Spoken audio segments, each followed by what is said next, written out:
हर महादेव।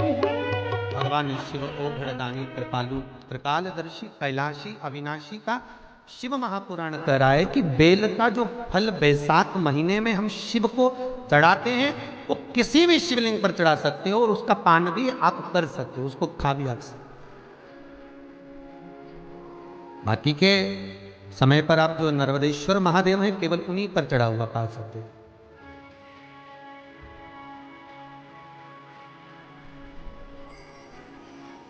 अन्य जगह पर अन्य शिवलिंग पर अगर कुछ चढ़ा है, शिवलिंग को यदि वो टच कर गया तो फिर आपको नहीं खाना। अच्छा, कई लोगों के मन में प्रश्न आता है, मानो प्रश्न तो बहुत सारे हैं, यहाँ पर भी बहुत हैं और ऑफिस में भी लिख लिख के लोग बहुत सारे दे जाते हैं, तो जितने पढ़ सकते हैं उतने पढ़ कर बता।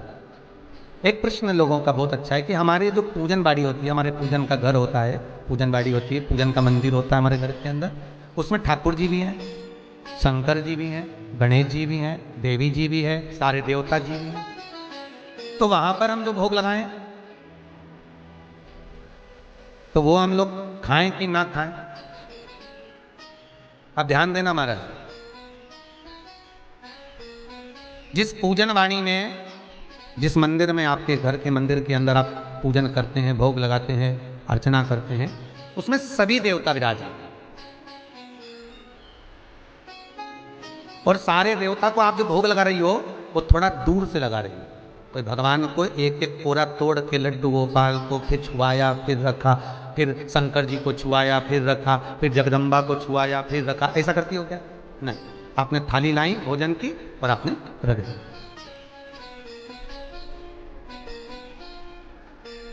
थाली लाकर रखा, सामने थाली है और बिल्कुल सम्मुख में भगवान, बिल्कुल सम्मुख में भगवान। अब उनको स्पर्श हुई क्या थाली? नहीं, उन्होंने भाव से स्वीकार करा। शिव महापुराण की कथा कहती है बाकी के जितने भी शिवलिंग हैं, नर्मदेश्वर से हटकर भी जो शिवलिंग है, उनके सामने अगर आपने कुछ चढ़ाया है शिवलिंग को बिना टच करे हो तो आप खा सकते हो, तो आप पा सकते हो। पर यदि किसी भी मंदिर में अगर जो सामग्री आपने शिवलिंग को लगा दी गई है तो फिर उसका भोग आप नहीं कर सकते। वो कोई बैरागी, कोई त्यागी जिसने परिवार, कुटुंब, कबीला, नाते, रिश्ते सब छोड़ दिए हों, फिर बस वो उससे माना, फिर वो उसके लिए सही। तो यहाँ पर शिव महापुराण का सुंदर प्रसंग, माता जगतजननी और शंकर का संवाद चल रहा है, माँ पार्वती और शिव का संवाद, और इस संवाद का फल बड़ा आनंदित है महाराज। इसको अगर आप श्रवण करें तो जीवन का सुख देने वाला। कहा मांग बेल का फल की महत्वता मुझे श्रवण करना है, तो कहा यह फल कोई साधारण नहीं होगा जगतजन। बैसाख महीने में जो एक फल भी समर्पित कर रहा है, हजारों अश्वमेध यज्ञ के पुण्य फल से हजारों गुना उसको फल प्राप्त हो रहा है, पुण्य प्राप्त। और सुनो, हे जगतजननी जगदम्बा, हे पार्वती, जब शिव और शक्ति, देवी और शंकर, भगवान शिव और जगदम्बा का या आदिक 33 कोटि देवताओं का जहां पर विशाल यज्ञ का आयोजन होगा, बड़े बड़े अनुष्ठान, बड़े बड़े यज्ञ जहां होंगे, उस यज्ञ में तुम्हारे और मेरे स्मरण से ये बीला जो फल है इसकी आहुतियां प्रदान करी जाए। और साहुति को भी आप समझ लीजिएगा महाराज, एक वो भी आप समझ लें कि जैसे अष्टमी तिथि या नौमी तिथि किसी भी महीने की, चाहे शुक्ल पक्ष की हो चाहे कृष्ण पक्ष की हो, अष्टमी और नौमी तिथि, ये दो तिथियां ऐसी हैं, मान लो तुम्हारा पैसा तुमने किसी को दिया, 5 लाख, 4 लाख, 3 लाख, 10 लाख, 8 लाख, 2 लाख, 50,000, 25,000, 20,000, 40,000, और वो पैसा नहीं दे रहा आपको, आप हार गए कह के कर, फोन लगा कर, भैया दे दे रहे, परेशानी है, दे दे रहे भैया, हम तो परेशान हो गए, और हार गए, नहीं मिल रहा, बहुत परेशान। तो महाराज किसी भी अष्टमी या नौमी तिथि के दिन आप मां जगतजननी जगदम्बा का शिव के साथ में, शिव शक्ति का स्मरण कर कर देवी के नाम की 9 आहुतियां, सूखे बीले की, मतलब बीला जो सूख चुका है, फल जो सूख चुका है, उसकी 9 आहुतियां अग्नि में शंकर और सती के नाम से, शंकर और शिव के नाम से समर्पित करें। और आखिरी आहुति जो समर्पित करें उसमें थोड़ा सा भाग तिल का, और तिल भी काली नहीं चढ़ती उसमें, श्वेत तिल का भाग उसके साथ लगाकर समर्पित करें। और जिससे धन लेना है उसका नाम लेकर वो समर्पित करें महाराज, उसको सुध आएगी और वो पैसा किसी भी हाल में आपके हाथ में थमाकर जाएगा ही, ये पक्का है। उसकी आहुतियां, हे जगतजननी, हे जगदम्बा, तेरा नेत्र बिंदु से जो प्रकट हुआ वृक्ष है बेलपत्र का, उस वृक्ष की एक एक जड़ हो, टहनी हो, डाली हो, फल हो, शूल हो, वो सब मुझे अंगीकार है, मुझे स्वीकार, मुझे स्वीकार। उसका आनंद सुख देने वाला है जगदम्बा। मां पार्वती शिव जी के साथ में आनंद में विराजमान। और एक निवेदन आप सबसे कहूंगा, प्रयास करिएगा जीवन में 2 रोटी कम खा लो पर किसी से कर्जा मत मत।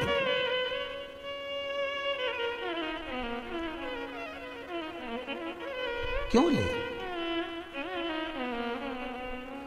गुरुजी बैंक का बहुत कर्जा है, हमने कहा काय को लिया लोन।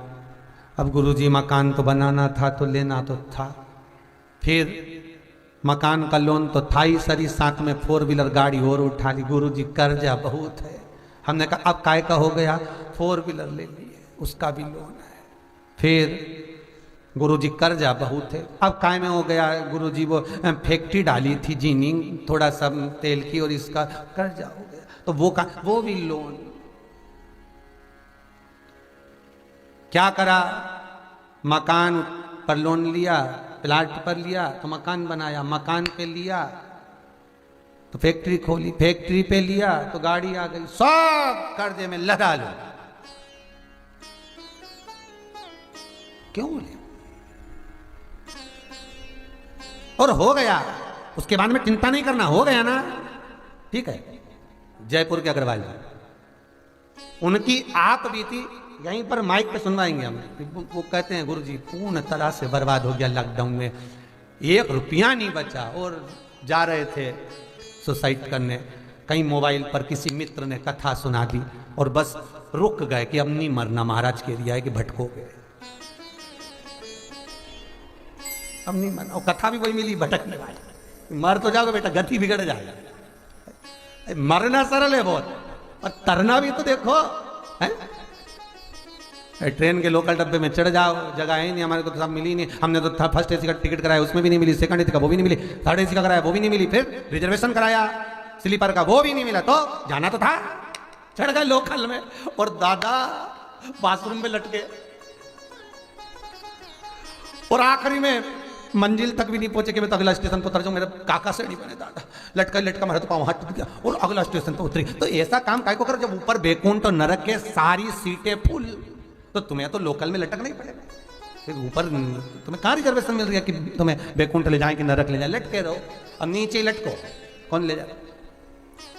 तो कहा गुरुजी बड़े तकलीफ में आ गए और ऐसा हो गया, और करोड़ों रुपए का कर्जा हो रहा, अब क्या। तो हमने कहा बताओ इतना कर्जा होने के बाद तुम यहाँ काय को आ गए सी, और तो कि बस तुमने टीवी में देखा था कि लटक जाओगे, इसलिए हम यही लटके आ तो गए, यही आपस में मिले हो। हमने कहा तुम बाहर बैठो, जयपुर से आयो। गुरुजी बोलते, हमने कहा क्या विचार है, बस व्यापार अच्छा चल जाएगा, नहीं तो सब बिकने की कतार है, कुछ बचा है एक आध चीज, बच्चा तो क्या है, फैक्ट्रियां सब बंद पड़ी हैं, कोई काम है कुछ नहीं। फिर भी आशा लगा कर जाओ, बाबा पर विश्वास कर जाओ, बाबा 2-1 महीने में दे दे तो शिव महापुराण जरूर करा। लॉकडाउन के टाइम पर आए, बाबा से विनती कर निवेदन कर कहीं बाबा ने सुन ली, कुबेर भंडारी है वो, तो भले अभी नहीं बैठा पर जमीन तो उसी की है, उसी की प्रॉपर्टी पे तो अपन बैठे, सही है गलत है। अब किसी के प्लाट पे चले जाओ, भले तुम उसके प्लाट पे वो गोबर का कंडा थाप दो, पर भले थाप दो पर प्रॉपर्टी तो दूसरे की है, भले तुम कंडा तुम्हारा पर प्रॉपर्टी तो उसी की है। आने वाला तो व्यक्ति कहेगा भाई हमारे प्लाट पे थापा है, 2 कंडा हमारा भी, प्रॉपर्टी तो उसी की। आप लोगों ने जो 1-1 रुपया लगाया, जो भाव से समर्पित करा या यहाँ आकर बैठे, तो उसकी रज अपने शरीर पर तो लगी तो वो खाली तो नहीं छोड़ेगा, ये पक्का। जैसे पोटा गिरता है तो धूल लेके उठता, ऐसे ही गए। और उसके बाद में इनकी जब सूचना आई, गुरु जी तैयारी करो, शिव महापुराण। बाबा कृपा करा। सबसे बड़ी बात तो यह है कि यहाँ आए हो तो बस पाओ, भोजन करो, भजन करो, स्मरण करो, कीर्तन करो। यहाँ कोई पैसा दिला तो लगना नहीं तुम्हारे को, रुकने का ना, खाए का ना खाए का, बस आनंद करो, जाओ। फिर भगवत चित्त हो। और भजन चरणारविंद का जो सुख है भगवान का, मेरे कुबेर भंडारी देने में कमी नहीं रखते। बाबा देने में कभी कमी नहीं रखेगा। तो पार्वती से भगवान शिव कह रहे हैं तू सुख का आनंद है। क्यों? मान लो कर्जा हो भी गया तो निवेदन इस व्यासपीठ से है, कोई गलत काम नहीं करना अपन को। हो गया ना कर्जा, हो जाएगा। मनुष्य का शरीर है, मानव की देह है। और भगवान ने अगर अच्छे दिन दिखाए थे तो बुरे आ गए, और बुरे भी आए हैं तो फिर अच्छे आएंगे। विश्वास पूरा रखना। बस विश्वास में इस विष को, विश्वास शब्द में से विष को बाहर निकाल दो तो केवल रह गया आस। क्या रह गई? आस। विष को हटाओ, आस पकड़ के रखे रहो। तो विश्वास अगर प्रबल है तो मेरा शिव देगा जरूर, ये पक्का है। और इतना देगा जैसे ये कौशल परिवार कथा करा रहा है, जिंदल परिवार ने कथा कराई। लॉकडाउन से लगातार ऑनलाइन कथा निरंतर चल रही है। और बाबा इनको जैसा दिया, मेरा विश्वनाथ आपको भी देगा। और आप भी कहेंगे कि ये कथा हम भी करा। ये बाबा देने वाला, कोई दूसरा नहीं, कोई दूसरा नहीं देगा। और आपसे निवेदन है, हम नीचे उतरे उसके बाद हमसे पूछो भी मत कि महाराज हम कोई तकलीफ काय को पूछते हो, हमारे भाई कोई आता है क्या हम कोई बाबा जोगी जाने कुछ नहीं। बस ये पुराण भली और विश्वनाथ भला, सबसे बड़ा डॉक्टर वही है महाराज, उसके सिवाय कोई नहीं। दुनिया में जो कोई नहीं कर सकता बस वही कर सकता है। कब एक घोड़े के दिन पलट दे, कब रंक को राजा कर दे, वो वही जानता है। मेरे भोले तेरा सहारा है, मेरे भोले तेरा सहारा है, मेरी नैया का तो किनारा। वो दे रहा है, चक दे। बस विश्वास। अगर हो गया कर्जा भी टेंशन नहीं लेना, बहुत कर्जा हो गया बिल्कुल चिंता मत करना। गलत काम करने की सोचो ही मत। कोई कहती है हमारा पति ऐसा मिल गया, कोई कहे हमारी पत्नी ऐसी मिल गई, कोई के तलाक की बात चल रही, कोई के विवाद। अरे अदालत तक में केस पड़े रहने दो, कुछ हो रहा है होने दो। तुम शंकर पर विश्वास करना दिल से।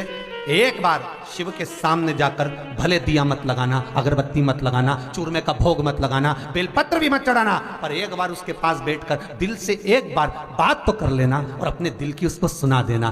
फिर उसकी मर्जी वो क्या करे, बस एक बार कह दो।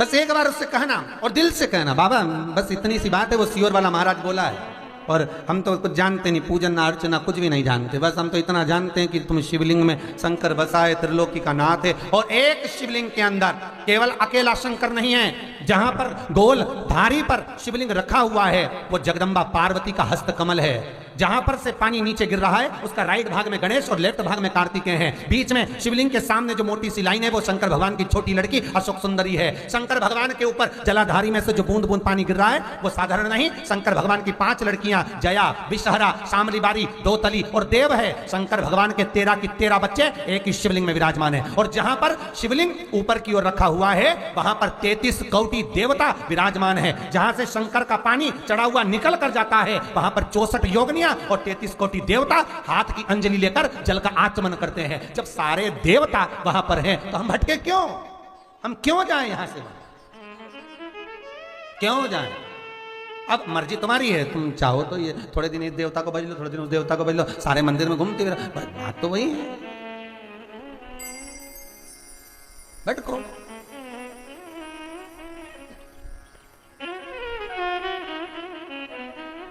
जो भीतर की बात को जान गया उसका जीवन आनंदित हो गया। पर जब व्यक्ति आज के एक पति पत्नी गार्डन में घूमने गए है और गार्डन में घूमने गए तो एक बड़ा सा कुत्ता आ गया। अब पति को लगा ये कुत्ता आ गया और पत्नी के साइड आ रहा, पति दोनों हाथ ऐसे पकड़ के घूम रहे थे, अच्छे बढ़िया जोरदार है। अब अच्छे से घूम रहे थे तो सामने से कुत्ता आ गया। बताओ, कुत्ते को भी वहीं जाना था। अब सामने कुत्ता, अब इसको तो घबराहट हुई, कहीं कुत्ता काट गया तो। पत्नी ने पति से कहा कुत्ता पास में आ रहा है। पति बोले घबरा मत, थोड़ा पीछे हट जा। ये पीछे हटे, कुत्ता और आगे आ गया, ये और पीछे, कुत्ता और आगे आ गया। पति ने मन में सोचा भगवान ये कुत्ता मुझे काट ले पर पत्नी को नहीं काटे, क्योंकि पत्नी को काट लेगा तो सुबह से टिफिन कौन बनाएगा, और पत्नी को काट गया तो टिफिन कौन बनाए, घर का काम कौन करे, भोजन कौन बनाए। भगवान कुत्ता मुझे काट ले पर पत्नी को ना काटे। वो कुत्ता एकदम जम के दौड़ कर आया। इसने सोचा मेरे को काट लेता, तो इसने क्या करा कि पत्नी को गोदी में उठा लिया, क्योंकि कुत्ता खाएगा तो पांव खाएगा, पांव काटेगा। इसने पत्नी को गोदी में उठाया, जैसे ही उठाया ना कुत्ता भाग गया। कुत्ता भागा, वो कुत्ता भागा, इसने पत्नी को नीचे उतारा। जैसे ही पत्नी को नीचे उतारा तो पत्नी तो गुस्से में लाल, और लाल होकर बोली तुम्हें शर्म मरम आती कि नहीं आती, जरा सी भी थोड़ी अकल है कि नहीं तुम्हें? दुनिया के लोग कुत्ते को भगाने के लिए पत्थर उठाए, तुमने मुझे उठा लिया। अब बताओ, बेचारे ने तो अच्छा ही सोचा था। उसने कौन सा बुरा सोचा था? उसने तो ये सोचा कि इसको नहीं काटे तो मेरे पांव को काट ले, इसलिए उसने गोदी में ले लिया। इसको समझा पत्थर के रूप में उठाकर मार रहा। अब ये समझ वाली बात है, जो नहीं समझा तो पुराण तो बहुत बचे साहब, आए दिन शिव पुराण, भागवत पुराण, ये पुराण वो पुराण, जब टीवी खोलो चैनल बदलो महाराज मिल जाएगा। पर बाचे सब, और सब बाचे, और एक ही बात है कि भगवान का भजन करो, कीर्तन करो, स्मरण करो, नाम जाप करो। पर यहाँ से सुनी, यहाँ से निकाल दी, बची कुची दी, कपड़ा में झटकार दी, अपने को झटकारना नहीं। यहाँ से भी सुनो और इधर का पर्दा पूरा बंद करके रखो, तो जाए तो सही पर निकले नहीं, अंदर ही रह जाए। अर्थात भगवान शंकर पर जिसने विश्वास करा उसकी नैया कभी डूबी ही नहीं है। इसलिए आस पकड़ कर रखना, विष को समाप्त कर देना। विश्वास अगर है तो शिव है, मानो तो गंगा माहू, न मानो तो बहता पानी। ये मान लिया तो है, देगा। तेरे दरबार की भोले निराली बात देखी है, तुझे देते नहीं देखा पर झोली भरी देखी है। बस वो कब दे जाता, कैसे दे जाता, किस प्रकार से करुणा कर देता मालूम नहीं पड़ता, दे दिया, बस मन से कह दिया। और निवेदन करूंगा जितने श्रोता बहन भाई टीवी के सामने, मोबाइल पर, फेसबुक, यूट्यूब पर और यहां बैठकर जिस भाव से कथा सुन रहे हो, मेरा विश्वनाथ आपकी वो मनोकामना जरूर पूरी करेगा, ये पक्का है। आप इतनी दूर दूर से आस लेकर आए हो, सुनेगा, विश्वास रखिए उसमें, भरोसा। और जब पार्वती मैया कह रही है हे शिव, आप बेल की महत्वता को जो कहें वो सुख का देने वाला, आनंद का देने वाला। महाराज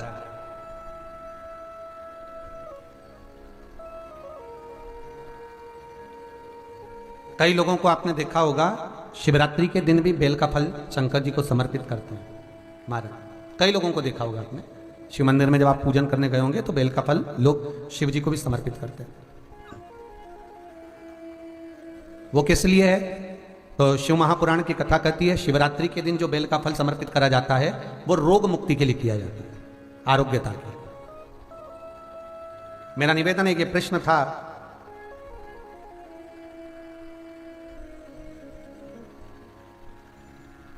गुरुदेव मुझे नसों में बहुत दर्द रहता है, आराम नहीं लगता, अभी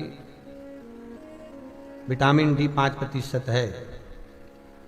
तो ये जो नसों में तकलीफ रहती है, लोगों को गठिया का दर्द रहता है, गठिया बाय हो जाती है, उसके लिए भी हमारे यहाँ शास्त्र कहता है, शिव महापुराण की कथा कहती है कि बेल का जो फल होता है वो 12 महीने शिवरात्रि आती है, 12 महीने शिवरात्रि को बेल का जो फल होता है उस फल को सुखाकर रख लो और 12 महीने की शिवरात्रि पर शंकर भगवान के शिव मंदिर में दोपहर के ठीक 12 बजे जाकर शंकर को समर्पित करो। 1 लोटा पानी चढ़ा दो, बेलपत्र समर्पित कर दो, उस बेल के फल को उठाकर ले आओ और उस बेल के फल को उठाकर उसका थोड़ा सा भाग अपने भोजन में या आहार में उसको ग्रहण करना प्रारंभ कर दो, बस थोड़ा सा भाग। जो गठिया का दर्द होता है, नसों में जो तकलीफें होती हैं वो तकलीफें मिटना प्रारंभ हो जाए, बस थोड़ा सा भाग लेना, ज्यादा नहीं, एक अंगुष्ठ के पोर के बराबर, बस थोड़ा सा, ज्यादा नहीं। एक औषधि के लिए महाराज शिव कथा कह रही है, बाबा भोलेनाथ की कथा कह रही है कि बहुत दुख भी अगर आ गया तो बाबा को समर्पित कर कर चलो, बाबा के चरणारविंद में समर्पित कर कर चलो। और ध्यान दीजिएगा, भगवत भजन के लिए जो समय बाबा ने दिया है वो पूर्ण समय हम भगवान को समर्पित करें। भगवान सती मैया जो जलकर भस्म हुई थी हिमालय राज के यहाँ, वही पार्वती के नाम से विख्यात हुई थी, वही पार्वती के नाम से विख्यात। और ये माता पार्वती का जो प्रागट्य है, माता पार्वती का जो जन्म है मैनावती के गर्भ से, ये मैना कौन? शास्त्र कहता है, शिव महापुराण की कथा कहती है, पितृलोक में जो पितृ निवास करते हैं उन पितरों की बेटी है मैना, धन्या और कला, 3 पुत्रियां। ये 3 पुत्रियां मैना, धन्या, कला निवास कर रही हैं। एक बार तीनों भवन में प्रवेश कर रही थी, तभी सनकादिक ऋषि बैठकर भगवान का स्मरण कर रहे थे, भगवत नाम का स्मरण करते हैं। ओम नमः शिवाय। ओम नमः शिवाय। सनकादिक ऋषि बैठे, मैना निकली, धन्या निकली, कला निकली, पितरों की तीनों बेटियां। वैसे पितरों की 4 बेटी हैं, एक भाई की 3, एक भाई की 1। पितरों की 3 बेटियां, एक भाई की, मैना, धन्या और कला। और पितर में काका परिवार में एक बेटी और जिसका नाम है पीवरी। और पीवरी कौन? जिसका विवाह वेदव्यास जी के पुत्र श्री सुखदेव जी महाराज से हुआ, जिन सुखदेव जी महाराज ने राजा परीक्षित को 7 दिवसीय श्रीमद् भागवत कथा श्रवण कराई।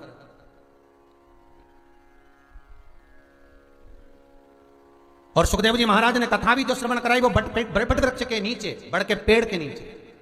और बड़ का पेड़ विश्वास का प्रतीक होता है, अर्थात विश्वास की छांव में बैठकर सुखदेव जी महाराज राजा परीक्षित को अविरल 7 दिवसीय श्रीमद् भागवत कथा सुना।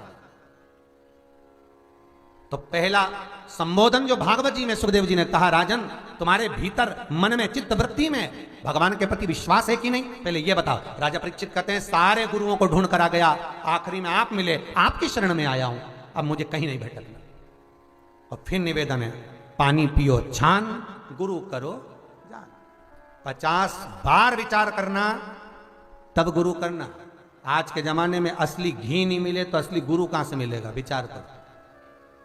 इतना सारा गुरु, किलो के भाव तोल लो, गुरु ही गुरु। और इसमें असली कौन सा है, उसको छाटना। नहीं तो आज का जमाना, गुरु फिरे बाजार में हमसे दीक्षा ले ओ। गुरु पूर्णिमा का टाइम आता है तो बड़े बड़े होर्डिंग लग जाते हैं, बड़े बड़े होर्डिंग लगते हैं गुरु पूर्णिमा के टाइम पर। गुरु मंत्र दिया जाएगा, टीवी पर प्रचार चलता है, इतनी तारीख से इतनी तारीख तक गुरु दीक्षा दी जाएगी, गुरु मंत्र दिया जाएगा, गुरु मंत्र ले लो। गुरु ऑन भी ऐसे मंत्र भी प्रचार कर दे रहा है, पर विचार तुम्हें करना है, विचार करना। एक कथा याद आ गई, एक चेला, एक व्यक्ति के पास में गुरु मंत्र नहीं था तो वो गुरु मंत्र लेने गया। अब उसको मालूम पड़ा कि जंगल में एक जगह पर गुरुजी रहते हैं, तो वहां पूछता गया, भैया गुरुजी करता रात हो गई, सुबेरे हो गई। अब सुबह कोई मिला ही नहीं। एक बेचारा कोई व्यक्ति सुबेरे लोटा लेके बैठा, अभी उसी से पूछा, ओ भैया वो गुरुजी का आश्रम कहाँ है? अब वो तो बोला ही नहीं। इसने फिर पूछा, वो गुरुजी का आश्रम कहाँ है? इसने नहीं बोला। मैं तो सुबह लोटा लेके बैठ। इसको आ गया गुस्सा, बताओ मुंह से आवाज तक नहीं निकाल रहा। इसने जूता निकाल के फेंक के मारा उसकी पीठ पे और चले गया आगे गया तो उसको आश्रम मिल गया। आश्रम मिला तो उसने पूछा कि गुरुजी हैं क्या? तो आश्रम वाले बोले, अभी आते होंगे गुरुजी, जरा बाहर गए, अभी आते होंगे। और जैसे गुरुजी आए तो ये मुंडा छुपा। अब गुरुजी आए तो ये मुंडा छुपा। अब गुरुजी बोले, बेटा तुम कौन? अरे गुरुजी बोले, तुम हो कौन? गुरुजी ने चेले से पूछा, बात क्या है, पूछो तो सही। अरे मुंह तो दिखा। गुरुजी ने चेले से कहा, जरा मुंह खोल इसका। जो मुंह खोला, चरणों में पड़ गया, गुरुदेव हमको क्या मालूम था कि लोटा लेके तुम ही बैठे हो, हम आप ही के तो एड्रेस पूछ रहे थे और आप बोले ही नहीं, तो हमको गुस्सा आ गया, तुमने जूता फेंक कर मार दिया। हम तो आया काय के लिए ये तो बता। गुरु मंत्र लेना है गुरुजी, क्षमा कर दो। गुरुजी बोले, कोई बात नहीं, चल गुरु मंत्र दे दो। पर गुरुजी मैंने आपको जूता फेंक कर मारा और तो भी आप मुझे गुरु मंत्र दे दोगे? गुरुजी बोले, तू बहुत समझदार है। हमारी अम्मा कहती थी हमको, गुरुजी बोले, हमारी अम्मा कहती थी मटका खरीद के लाओ तो बजा के देखो, तो गुरु को बजा के देख लिया, उसमें क्या टेंशन, उसमें क्या चिंता की, कोई बात। मंत्र तो पानी पियो छान और गुरु करो जान। 50 बार विचार करना, 50 बार, तब समझना कि गुरु। एक गांव में एक बहुत बड़ा वृक्ष, और वृक्ष के नीचे एक भेरू जी का ओटला, और भेरू जी का ओटला, उस पे इतने बड़े बड़े भाटा रखा, सब पे सिंदूर पूछा, सब इतना सारा भेरू। पढ़ा लिखा लड़का गया, पढ़े लिखे लड़के ने पूछ लिया, पिताजी, हाँ बेटा, ये अटैची पकड़ो मेरी, हाँ बेटा, ये बताओ कि ये ओटले पर इतने सारा क्या रखा? तो क्या सब भेरू जी है बेटा? तो इतने सारे भेरू? हाँ, तो इसमें असली भेरू कौन सा है? तो पिताजी बोले बेटा वो तो हमको नहीं मालूम, तेरे दादाजी बताएंगे। दादाजी के पास गए, दादाजी वो हमने पेड़ के नीचे इतने बड़े बड़े पत्थर रखे, सब पे सिंदूर पूता, उसमें असली भेरू कौन सा है? दादाजी बोले बेटा हमारे जमाना में तो एक ही भेरू था, वो बीच में इतना बड़ा भाटा है नहीं पत्थर, लोग उसी पे सिंदूर पोतते थे। तो ये बाकी के इतने बड़े बड़े पत्थर कहाँ से आके सिंदूर पोते हुए? तो इतने में दादाजी बोले बेटा जो लोग भी सिंदूर लगाने आते थे साथ में रुमाल नेपकिन नहीं लाते थे, एक भाटा उठाया हाथ पोछा पटक गए, दूसरा भाटा उठाया हाथ पोछा पटक गए, इतना सारा भेरू इकट्ठा हो गया। असली भेरू के तो कोई पोतता ही नहीं, सब पोता हुआ उन पर पोत जाता सारा, और वो असली भेरू तो बैठा के बैठा ही रहेगा। बस यही जीव